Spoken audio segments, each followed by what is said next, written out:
right, hi everyone. My name is Ayanda Candace Savanda.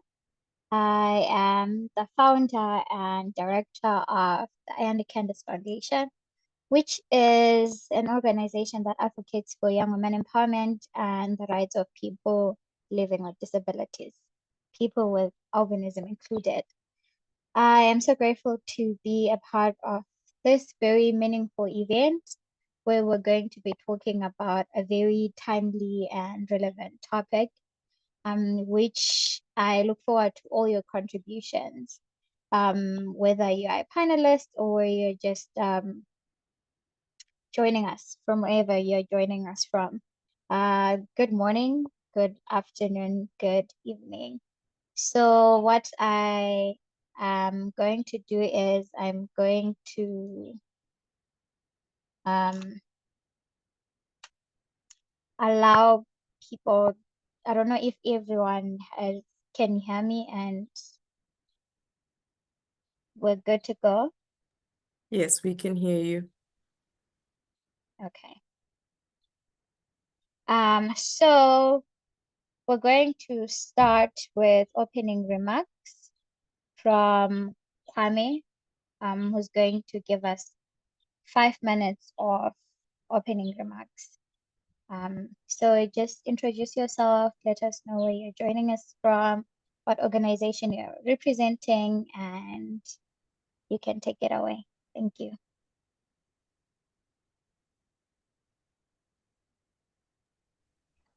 Hi everyone, good afternoon, good morning, and good evening from wherever you're listening to us from. And thank you, Ayanda, for your introduction.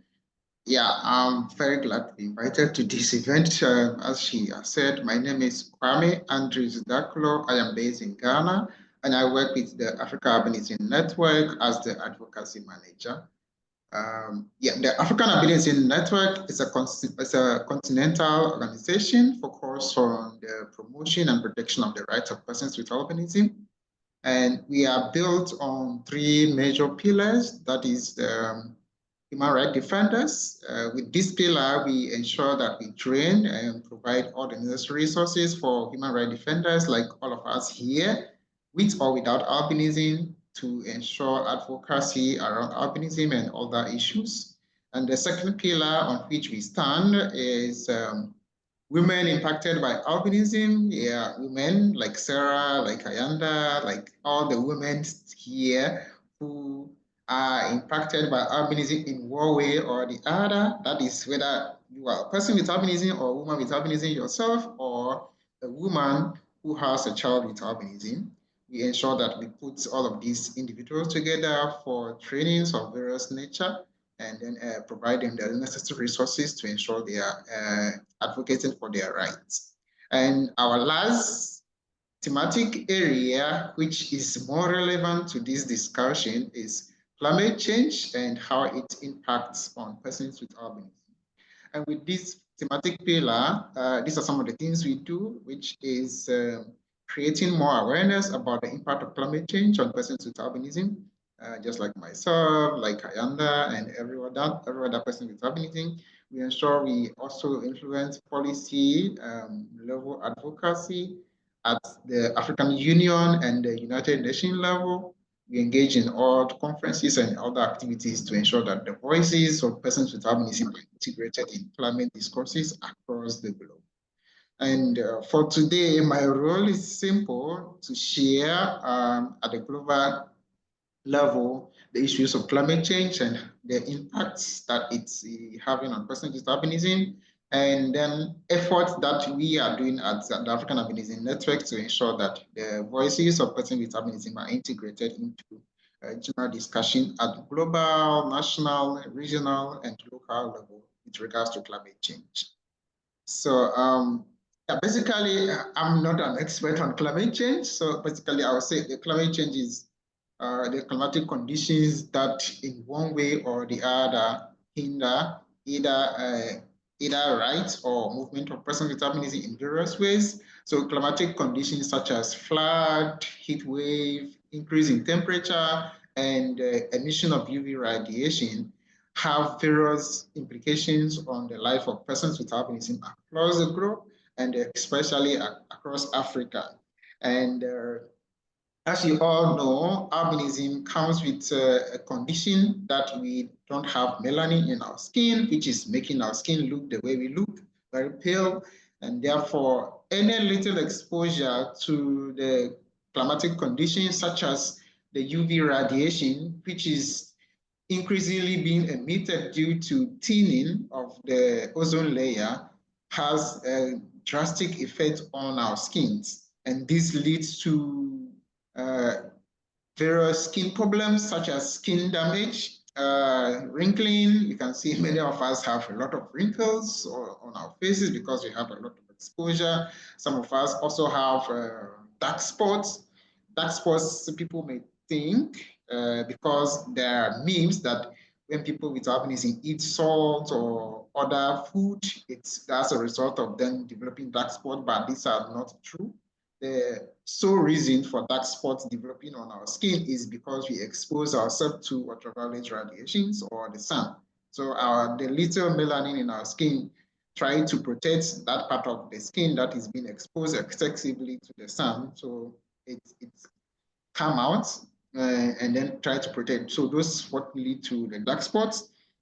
And excessive exposure also lead to other skin conditions, but the prominent among them, the one that kills up to 90% of persons with albinism across Africa, even before they celebrate their 40th birthday, is skin cancer. It's very deadly. Yeah, skin cancer, simply explained, it's just any lesion or any sore or wound on your skin that's probably heals today, and after 3 days, it pop up again at the same spot. It heals today, you think, oh, this wound is healing. After 3 days, it starts oozing blood. That is possibly a skin cancer and which needs treatment. But in Africa, most of us do not understand that, and people tend to associate a lot to that condition. And people think, oh, it's because maybe you have offended a god or something like that, that is making you to have that continuously non-healing sore on your face, but that is actually skin cancer. What causes that is because we are exposing ourselves to the climatic condition, especially UV radiation. So this UV radiation, which is increasingly on the rise, especially in Africa, you know, in Africa, research has it that the minimum level of UV radiation is up to 7, and which is very deadly. And it getting up to 10, it means you are just burning, but you don't know. So, but the best that you can contain, your body can survive with, is up to 2% of UV radiation, which should not have any harmful effect on you. But beyond 3, 4, up to 7, which you're experiencing in Africa, it means what? We are actually just being cooked by this UV radiation, which we don't know about, especially with regards to persons with albinism. Even those without albinism, if you expose yourself to the sun excessively, your beautiful skin will become darker because your skin will try to defend itself from this excessive ultraviolet radiation. So you become darker, but you don't know the reason why you are darker, just because the reason is simple. You are exposing yourself excessively to the sun. But for us persons with albinism, the more we do that, we get burnt. We will not get darker, but you will burn. And my colleagues here who has albinism can attest to the fact that you expose yourself to the sun, then you come back home with red face. And at night, your face cannot touch your pillow. You know, you have, that experience. Immediately it touches that part of the pillow, or your hand by mistake touch maybe your cheek or your forehead, that excruciating pain you feel will tell you that you have really been exposed to the sun. Sorry, Kwame, Yep. I'm gonna have to cut you off a little bit for the purposes of time, but I think maybe part of your presentation can answer a couple of questions that we're going to have before the end of our session. That's good. But thank you so much for your presentation. If you just joined us, we are talking everything climate change and its impact on people living with albinism. Just to do a rundown of our panelists, we have Sarah Bosha, who's the Director at Legal Research and Human Rights, who's a Director in Legal Research and Human Rights at Ono Institute. We have Kwame, who just gave us his first presentation, who is the Advocacy Manager at Africa Albinism Network. I don't know if he managed to join us, but we also have the Kwashe Machiha, who's Projects Officer at the Zimbabwe Albino Association. We have Gwen Moshonga, who's Director at Alive Albinism Initiative. Then last but definitely not least, we have Panashe Tazrita, who is a pharmacist. Moving on with our program, I am going to ask Sarah to give us her presentation. Thank you. Thanks so much, Ayanda, and thank you to everyone who's online. Please go ahead and drop any questions that you have within the chat so that we can stay engaged. As Ayanda mentioned, we are launching a report today that comes from the stories of persons with albinism in Zimbabwe and their experiences with climate change. And Kwame, my colleague from Ghana, just touched a little bit on some of those impacts, particularly relating to health. I want to thank my colleagues that are online today, including Mr. Willard Msiarira, who is the Executive Director of Noble Hands Trust Zimbabwe, and Panashe Tazrita, and others that are here to support this important work and to be able to highlight some of the findings that we had from our storytelling project. Before I go into describing the storytelling project itself, I just want to highlight some important legal protections that people with albinism have, or really that point to the link between health and climate change. So the UN Framework Convention on Climate Change itself, within Article 1.1 and Article 4.1, F does talk about the importance and the need for governments to put in place policies that mitigate the adverse effects of climate change on human health. We also have the right to health protected within the International Covenant on Economic, Social, and Cultural Rights in Article 12, and also the African Charter on Human and People's Rights in Article 16, and also Article 25 of the Convention on the Rights of Persons with Disabilities. As Ayanda previously mentioned, persons with albinism are part of that community of persons with disabilities because of the lack of melanin in the skin that impacts their daily lived experience, and also unfortunately predisposes them to the negative and harmful effects of climate change and to skin cancer ultimately. I also want to highlight for some of our viewers and folks that are joining about, I would say, the growing momentum and hard work that a lot of the activists are doing in the space at the global and the regional level. So, for example, August 2024 last year, there was a SADC declaration signed on the protection of persons with albinism. And so, you know, that's a massive step forward to really get governments to think more intentionally about how they might protect persons with albinism, how they might put in place measures. And I'll switch really quickly to give a brief overview of the storytelling project before I hand back to my colleague, Ayanda. So the storytelling project was really designed to bring a human face to climate change and the experience of living as a person with albinism. And you know, we can talk all the stats, you know, persons with albinism are 1,000 times more vulnerable to skin cancer than persons without. We can talk about the fact that 98% of persons with albinism die before the age of 40, usually because of the extreme effects of sun exposure, such as skin cancer. But it's a different thing to give space for people with albinism, parents of children with albinism, to talk about how this impacts their lived experience. So the goal was to put a human face and to draw on the empathy of humanity, but also for people to understand what kinds of rights are being violated if there isn't deliberate and intentional climate action at the global, regional, and national level that takes into account the experiences of persons with albinism.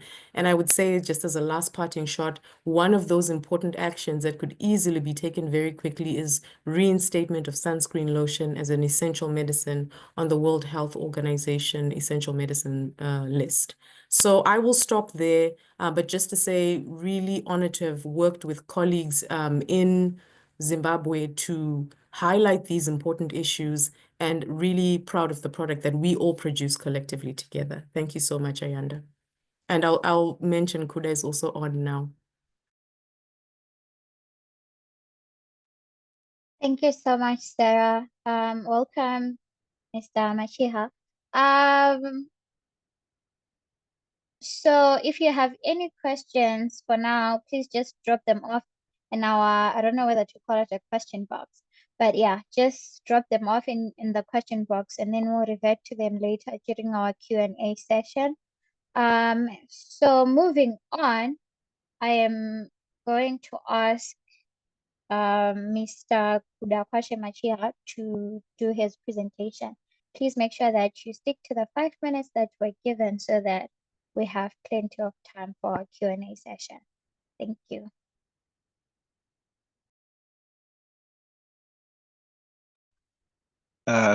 Good afternoon, colleagues. Sorry, my apologies. I was having trouble connecting. Can you hear me? Yes, we can Hello? hear you. We can hear Yes, you. we can hear you. Okay, thank you. So I'm not really sure what has been covered so far, but my presentation is centered on albinism in Zimbabwe, societal attitudes, discrimination, and challenges in the work and education. So I'm sure maybe the definitions of albinism have already been mentioned. And what I would like to say maybe is that albinism in Zimbabwe is still misunderstood, and it is surrounded by stigma and discrimination and misconceptions. There are myths and misconceptions that we face socially in Zimbabwe. Some perceive albinism as a curse. They assume most of the cases that it is maybe a result of some witchcraft or maybe infidelity in the part of the mother, and this results in most of our children with albinism or persons with albinism in general coming from broken homes. The majority of us come from broken homes, and there is still name calling even in urban areas.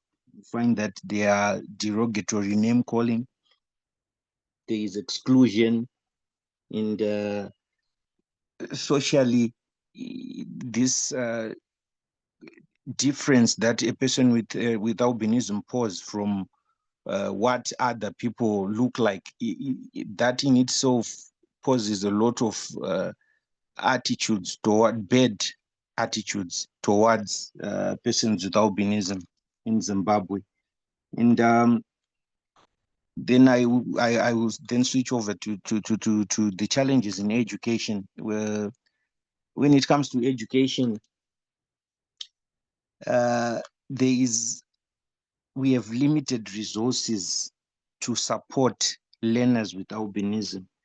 Like, it's difficult to have learning materials in large print. And on the part of a person with albinism themselves, they may find it difficult to have low vision devices or spectacles. And there is also a challenge that is posed by the lack of knowledge from the educators themselves. You know, they may not know how they should handle, or they should treat a person with a learner with albinism in the workspace. And there is also bullying and rejection from peers when it comes to the learner with albinism. So those are some of the challenges that we face in education. And there is also the issue of vision. I think I mentioned it, that you may find it difficult to access learning due to the low vision challenge that we have as persons with albinism. And lastly, the employment aspect. There is a lot of discrimination when it comes to employment of persons with albinism in the job market. Those social attitudes and stigma and discrimination, they also affect us when it comes to employment. It's only recently that you find a person with albinism being employed in maybe food outlets or a supermarket. I think it is due to maybe the advocacy and awareness programs that activists or organizations of persons with albinism have been fighting for. The misconceptions about abilities often limit job opportunities for people with albinism. There's a preference for individuals who fit maybe mainstream physical or appearance standards, and this really affects us. And there's a high unemployment rate amongst people with albinism in urban areas. So I think that is what my presentation is about. Maybe if I was given more time, I would explain further. I hand over time back to Ayanda. Thank you. Thank you so much, Kuda. I think with the Q&A session, we'll be able to maybe dig a little bit deeper to your presentation. So there's a link that was posted in the question box. So if you go there where it says chat, you can see a link that you can click and sign in it, like it's a petition that Sarah spoke about a little bit earlier. So you can just go in there and sign. I'm going to ask Mr. Willard to speak to us a little bit about the Albinism Connect Skin Cancer Project. Just a few minutes. Okay, thank you so much, Ayanda, for the opportunity. The Albinism Connect Skin Cancer Project mainly focuses on ensuring that people with albinism across Zimbabwe have access to services or products that protect themselves, that assist them to protect themselves from the impacts of skin cancer and the impacts of climate change and heat wave in relation to this unprotected exposure to the sun and other challenges that they face in accessing these skincare products and services. So the project itself not only focuses on access to sunscreen lotion, but we also collaborate with health entities, private medical practitioners, and specialists to roll out mobile clinics across the community so that people with albinism have got access to screening services. And during these mobile clinics, we conduct minor surgeries. People with albinism also get what to call it, cryosurgery, cryotherapy, to try and stem out skin cancer as it is beginning. But those that are developing, that they've got already advanced skin cancers, they are further referred for further treatment beyond the mobile clinics. So I think in the past 24 months, in the past 3 months, we've done two.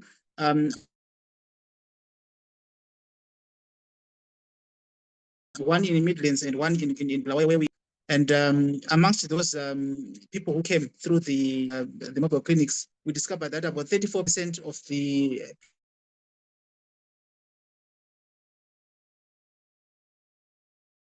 people we've already started treatment, which shows a huge a huge concern around the prevalence of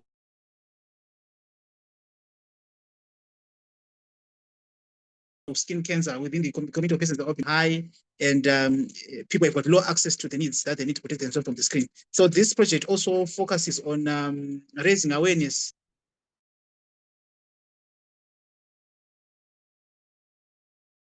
around their right to health and many other things, many other aspects that are useful to ensure that people with albinism reduce the risk of susceptibility, vulnerability, and also assist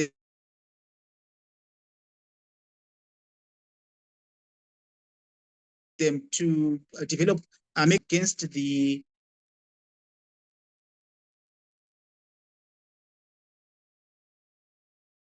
the new reality that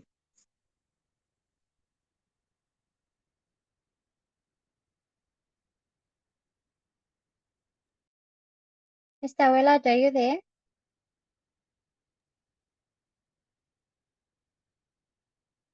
Hello? Yeah, can you hear me? Can you hear me? Hello, We can you hear can, me? but yes, we can hear you, but then it keeps cutting here and there. Yes, unfortunately, our network is a bit. Okay, but we can Yes. hear you now, so you can So should continue. I go again as well? Yes, you can continue. Okay. So these campaigns that we do are aimed at equipping people with albinism that we work with and assist with the relevant information, which assists them to to try and mitigate the impacts of unprotected exposure to this to the sun, and also to improve how they conduct themselves or nature of work that they carry out, especially when someone is working during the, in the sun, and exposed to the sun. So we also go around in workspaces. We educate employers on how to cater for the needs of people with albinism in their workplaces, so that they are also protected even if they are working in the sun. They are also protected, and encouraging employers to make sure that they provide these needs that they need during that time when the concerned person is working. So these are some of the things that we are doing as an organization in our effort to try and get a way around and mitigate the impact of skin cancer, which is killing many people with albinism. Just last month, we recorded around 6 deaths. Six people died because of skin cancer. Just last month, in between mid-January and now, 6 people died of skin cancer. The youngest being a child aged 15 years. So this is a very, very urgent and huge crisis that is impacting the society of persons with albinism. So I think with this view, that's what I had from this end. Thank you so much, Mr. Willard.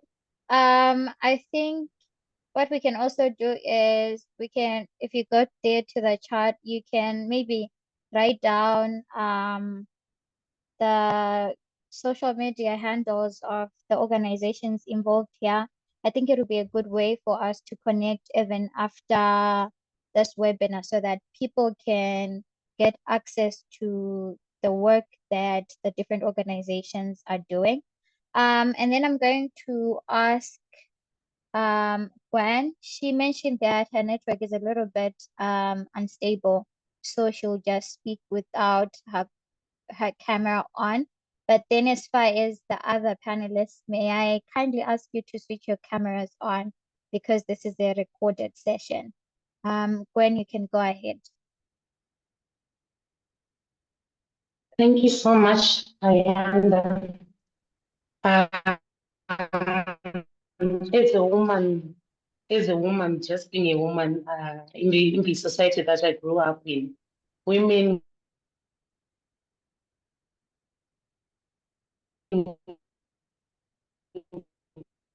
are looked down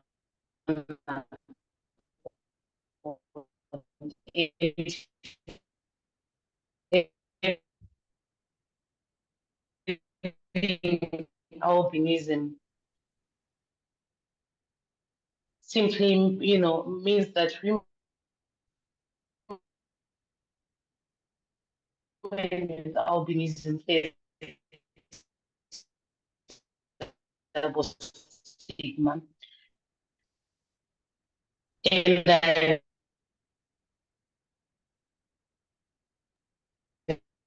Ayanda, I seen don't think we this can growing hear up Gwen where very well.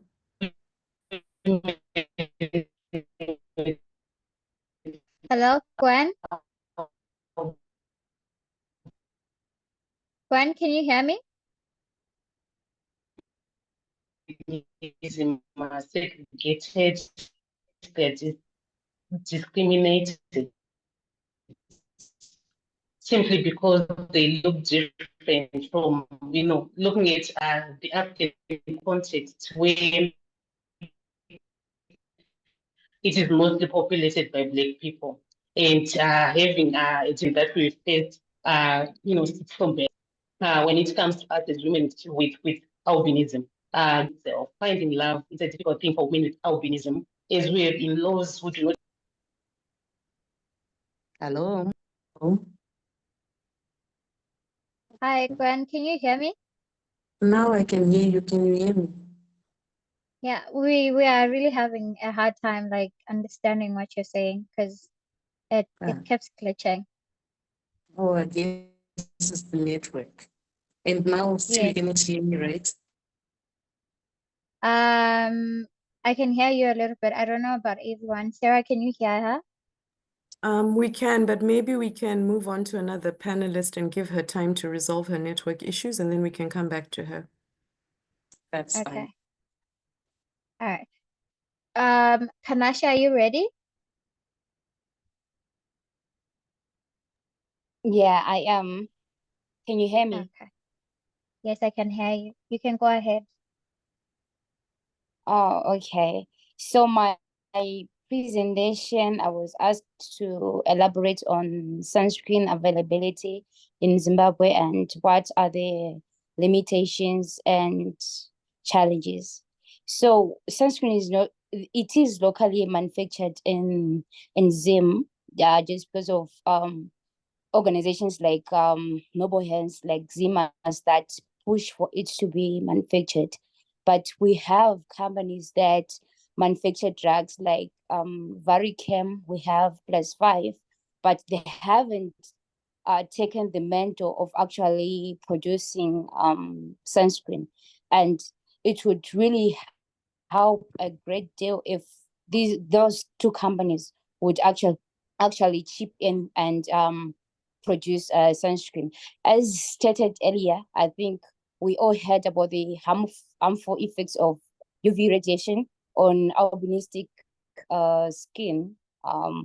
The scary one being skin cancer, and it is very true. People are dying, and as Zimbabwe, as a state, should provide accessible and acceptable health services to everyone. It doesn't really matter if it is the minority, but there has been complaints. I remember through the storytelling project of people failing to access sunscreens.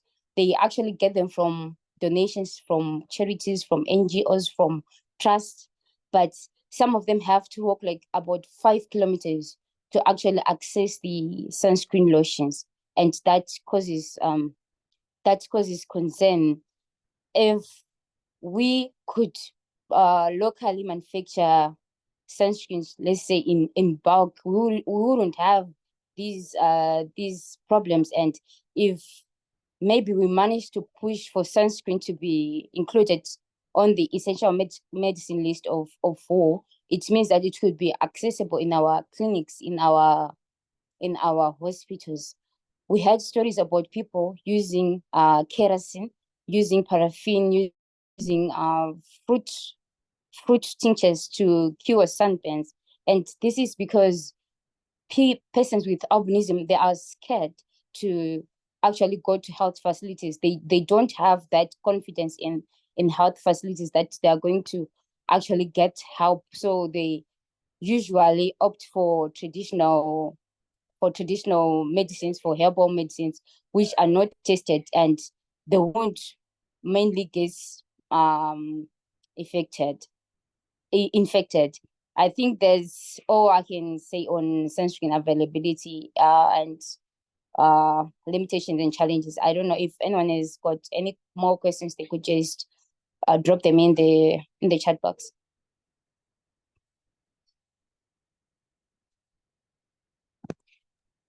Thank you so much, Panashe. So if you have any question, just write them down in the question box there, and then we'll go through the questions. But if you also have like a question specifically for somebody, you can say my question is directed to, and then you write down your question. It makes it easier because maybe like that panelist has specific knowledge on the on the answers that you're looking for. But also any one of the panelists can answer any one of the questions. I don't know if we're able to get presentation from Gwen. Is your network a little bit better? Hi, Ayanda. I can try. Can you hear me? Yes, I can hear you. Confirm everyone can hear her. You can hear her? Yes, I can hear Gwen really well. Okay. Thank you. You can go ahead. So I was saying, growing up in a environment where women are looked down upon. For women with albinism, it's even worse. They face double stigma. The ground is not level for women with albinism in Zimbabwe. When I'm looking at the Zimbabwean situation, the ground is not level for women with albinism.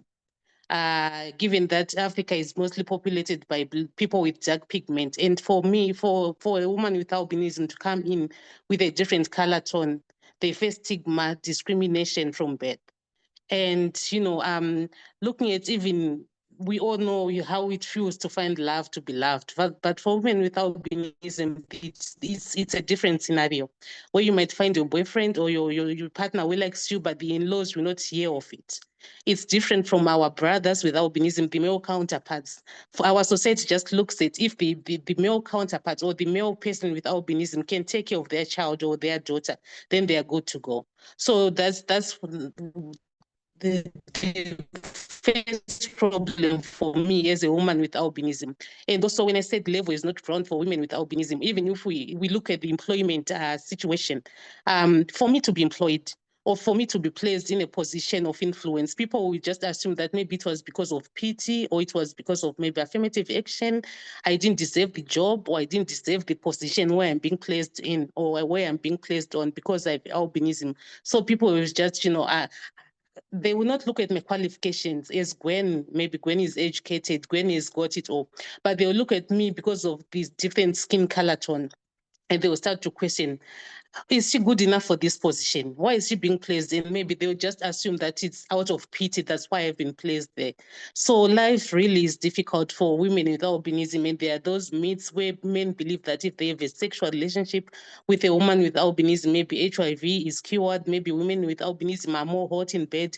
And those stereotypes, those, tags, they put women with albinism at risk of being violated sexually, gender-based violence. And, I know of some incidents, I'm sure maybe most of us women with albinism may face this. When you go maybe into a crowded place, men are there and they start, calling out nasty things that it will leave us feeling more like they will be just undressing us within the public domain. So these are the challenges which women with albinism face or go through because of the false myths that are there, the stigma which is there, the social injustice which are there. And as a woman with albinism, I feel that it reduces our self-worth, our self-confidence when the society do not understand us. And also this goes on to the, most women with albinism, they raise their children, or it's either they're coming from broken families and they're not employed. Most of us, our source of income is through maybe being vendors, informal employment. And we're looking at the climate change, the rate at which is, growing. and it affects us because we should not be working directly under the sun. But that's the only option which is there for me. I'm not educated because of the stigma. I'm not employed because no one wants to employ me. And then I'm left, working as a vendor, selling my goods by the street corner, and it's exposing me to the harshness of climate change. And as a result, maybe I'll be, I'll be vulnerable, and it enhances my chances of getting skin cancer. And as a woman, these are some of the challenges we are facing, which derives from the social stigma, isolation, and the social injustices. And as a mom, as a mother, I'm a mother to 3 beautiful kids. I've also realized that most ladies with albinism face challenges. Most of us are raising children as single parents because of this stigma, which I'm just, repeating and repeating because it's the major issue here. And it's a burden to raise children with as a parent with albinism, a single mom with albinism. It is a burden on its own. But what I would urge to other ladies, other parents who have albinism and raising children, make sure that you're raising your children as advocates. Make sure that they know what albinism is. They know how to accommodate and work closely with people with albinism. That will know that will help you to raise your children as they understand what albinism is. They then relate with you as their parents with the condition. If we do not do this, we know our children will grow, they will begin to go to school, they will be teenagers, and people will start asking them questions. And these questions, if we do not train them well, our children will not even have answers to these questions. And some will begin to be shy of their parents, not want to be seen with their parents who have albinism in public. So this is, as a parent of children with albinism, it also comes with its own challenges, having albinism and being a parent. So this is, my last remarks. I would just urge us, or as we get to be parents, as we are parents, let's also educate our children. When we are meeting our friends with albinism, let's take our children without albinism, so that they know that, no, my mom only has a condition. It will also give them confidence as children, as there are other kids I've had situations where there's children who want to scold me at my children's school, but my children will stand up for me and say, no, my mom is a condition. My mom is not a ghost. My mom is albinism. So this is something I want to live with you. In the essence of time, I do not have much time, but this is something I would want to live with us, or as we are growing up, getting old, having families, let's make sure that our loved ones, our children, they know what albinism is, so that they will feel comfortable. They will love us even more, knowing that it's only a condition and there's nothing more to it. So I think in a nutshell, this is it about the challenges we face as women, how climate change is affecting us, and the burden of being a parent with albinism to children with albinism or to children without albinism. Thank you so much for your time.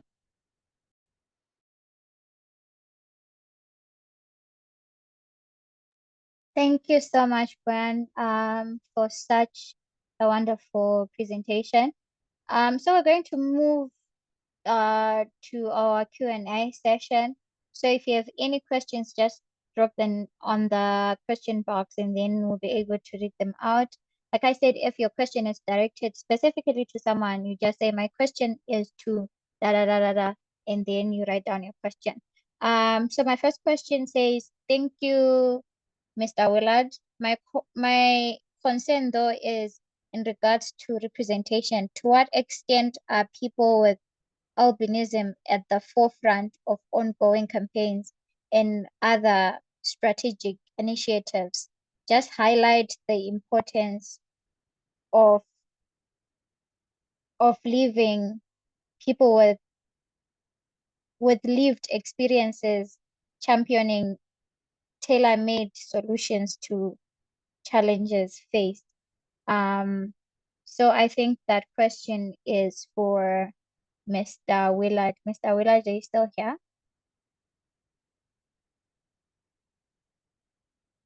Hello. Okay, I think Mr. Willard is not here, but I'm happy to take on that question.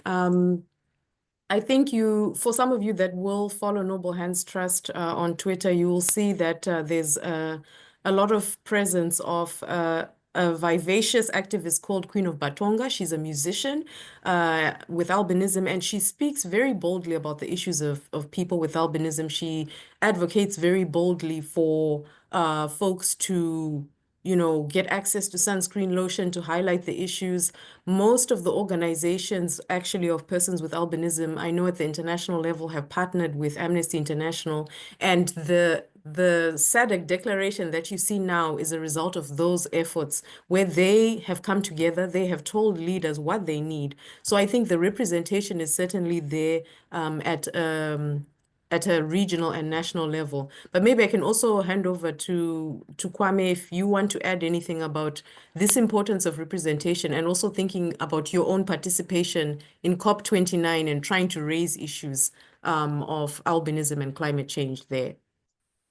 Yes, thanks, Sarah. I think, yeah, you are right. There is a lot of representation of the voices of persons with albinism across the globe, from the international, regional, and then the national level. And I must commend Zimbabwe for all the work that has gone into this report that we are launching today. That has a lot of stories that put human face to the challenges that we face by persons with albinism. And similarly, the African Albinism Network has also been very vocal with regards to issues of climate change and albinism. We have also published 3 human face stories from Nigeria, DRC, and Brazil, just to tell you the impact of climate change on persons with albinism. With regards to representation at COP, yeah, we had a dual purpose of participating at COP. One was to add our voices to the voice of other disability groups for recognition by the UNFCCC to ensure that the Disability Caucus is given an observer status to be able to sit on the table to discuss disability and how its relevance with the climate change. But as we speak, that has not been achieved yet, so we are still strong on that. The disability community across the globe has been together and pushing hard to ensure that the disability community is officially recognized by the United Nations Conference of Parties on Climate Change, so that at least we can have participate in the discussions. And our second goal of going to COP was to promote our petition and also raise awareness about albinism and climate change. And I was there, I was strong, and I distributed this petition among the various participants of these events. And it's, as we said, I think I saw a question in the comments about how far about the petition. Yeah, I would say that the petition is still running, and I encourage all of you to sign this petition at africanalbinismnetwork.org/petition, and then share with your colleague. And the strategies that we are developing around this, we are strongly building partnership. We currently have some partnership with CBM Global Disability Inclusion. Today, I had a meeting with Climate Action Network Africa chapter to ensure we are into that climate Can Africa. So I'm currently trying to encourage all of us here to start looking out for information coming from the African Albinism Network, encouraging us to join the Climate Action Network in your various countries. They have chapters in each country that you can join, and then we push in the agenda to establish a disability working group within this platform, because as we speak, we don't have a disability working group at Can Africa. So the African Albinism Network is working on establishing that, and we have good grounds that this working group will be established, and we are working strongly to mobilize all of us around albinism to join. The disability group working group is going to be with disability and gender, and therefore that means it brings 2 issues together, disability and gender related. So women impacted by albinism organizations such as the organization of women's organizations that focus more on women, and other organizations that focus on women with disability or women with albinism are encouraged to join the Can Africa to ensure we have a strong voice at Can level, which is each also has international platform, which we call they call the CAN International, and they are very strong when it comes to climate change issues. So we are pushing hard to integrate issues of albinism into this platform so that we have a greater voice to speak and then to influence policies at this level. Yes, sir. So, for that question. Okay, yeah, thanks so much. Over to you, Ayanda. I think there was another question as well in the chat about eye symptoms of albinism, and maybe Panache from the medical field can answer that question. I don't know if you are seeing it. It says, what do you all see as the main opportunities for improving management of eye symptoms of albinism, and what are the main obstacles? I said, Panache, do you see it? Yes, I did. Can you just read it for me again? I can't access the.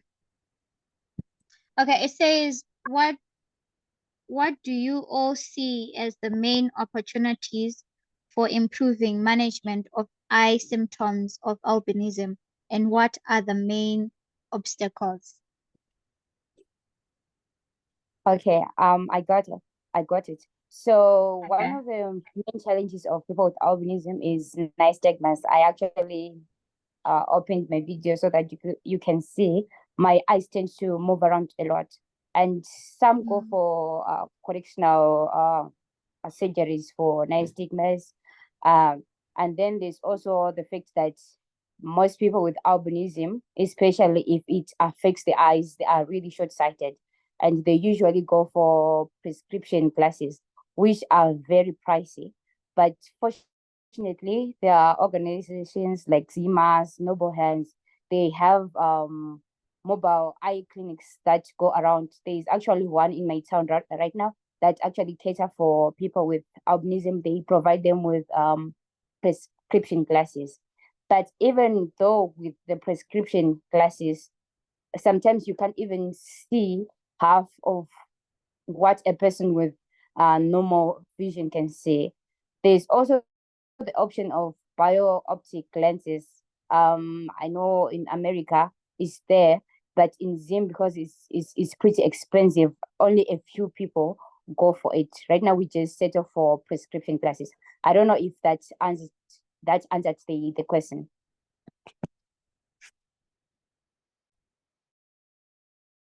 I think it does, unless if there is one more person who's willing to take the question, just maybe like maximum of 30 seconds if they have any contribution in relation to that. No one? Okay. Yes, Ayala, just want to add Yes. to what Panashe said earlier. You know, the best way to protect your eyes is to try as much as possible to ensure that you are either wearing the prescription lenses if you have one, or possibly you just have to use sunglasses. And if you are able to get those sunglasses that have the UVA or UVB protection integrated in them, that is perfect. Those can prevent you from having direct sunlight into your eyes. So yeah, that is one way you can do it. And those are the only way you can do it. Apart from surgeries, if you have enough funds to have the surgeries done to correct the defect, yeah, that is also perfect. But before the surgery, you need to, even after the surgery, you still have to take up those protective measures to ensure that you are always either wearing your sunglasses if you are not in the shade, or you wear your prescription lenses if you have to, or you wear your hat that will shade off excess light from your face. Thank you so much. So for the purposes of time, we're going to wrap up our webinar. So I'm going to ask Sarah to give us our final words before we close, so that we can close. Sarah, you can go ahead. Thank you so much, Ayanda. I think I just want to encourage people to read the report that we've produced. It was the work of 9 organizations and their efforts to bring people together. We tried as much as we could to bring not only the policy and legal analysis into it, but to weave it again, as we said, with the human experience, to highlight some of what our panelists have been saying. You know, what Gwen said about the female experience, the intersectional discrimination that women with albinism face, what Kuda shared as well about discrimination and also access to sunscreen lotion and challenges with access to work, what Mr. Willard has shared and what Panashe have shared on the medical side of things about being able to access health products that are necessary for people with albinism to live dignified lives. And I'm going to throw Ayanda a curveball, and I'm going to say, Ayanda, maybe you can also close out with just a few words from the youth perspective with albinism about what you thought were highlights, because we tried to also weave that a little bit into the report. But I think it would be good for people to hear just your experience and the experience of others and the challenges in these last 2 minutes as a young person with albinism. Oh, 2 minutes. Okay. Thank you so much, Sarah. I think for me, it was such an eye-opening experience to be a part of the baby steps into building the report, because I was part of it.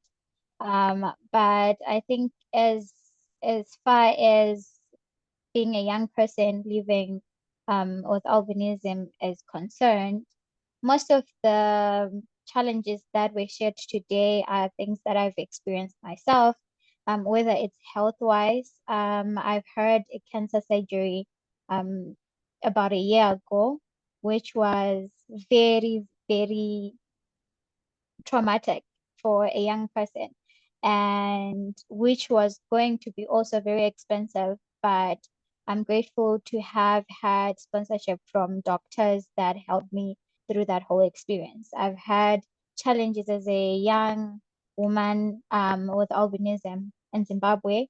Right now, I have a law degree, very unemployed. So I understand each and everything that was shared today. I think my parting words would be, let's not end the conversation here. Let's just not leave it on paper, but continue the conversation, whether it's through our organizations or participating in local, regional, and international conversations as far as the topic and the conversation is concerned. I am grateful for all the organizations that took their time to be here today for us to discuss. Like I said earlier, this is a very timely and relevant topic, which we have neglected for a very long time, some of it from a place of fear, but also from a place of lack of support. Now that the support is there, let's continue the conversation. Thank you. Wonderful. And we'll email the link to the report to everyone who is registered for the webinar so that you can read it and see it. Yes, yes. Before we go, also remember there's a link for the petition for us all to sign. So may we all participate as much as possible. And also don't forget to drop your social media handle so that we're able to follow each other and continue supporting each other. Yes, maybe before we close, just a quick announcement about the fund. So CBM Global Disability Inclusion has published a call for proposal asking various organizations in Zimbabwe, Nigeria, Kenya, and Burkina Faso to apply for fund up to 10,000 euros. It's related to climate change or even organizational development. So I'm just encouraging these organizations based in these countries to look into this. I'll share that with Sarah so that if Sarah is sharing the link, then she can share that alongside so that organizations based in Kenya, Zimbabwe, and Nigeria, as well as Burkina Faso, can apply and then see the possibility of getting funded by CBM Global to champion issues of disability and climate change. Yeah, and AN will also be glad to work with any organization that is willing to put in application together with us on this project. Thank you, Carmen. Thank you so much. So we have reached the end of our webinar. Thank you so much for everyone who came through, and thank you so much to all our panelists. Like I said, the conversation continues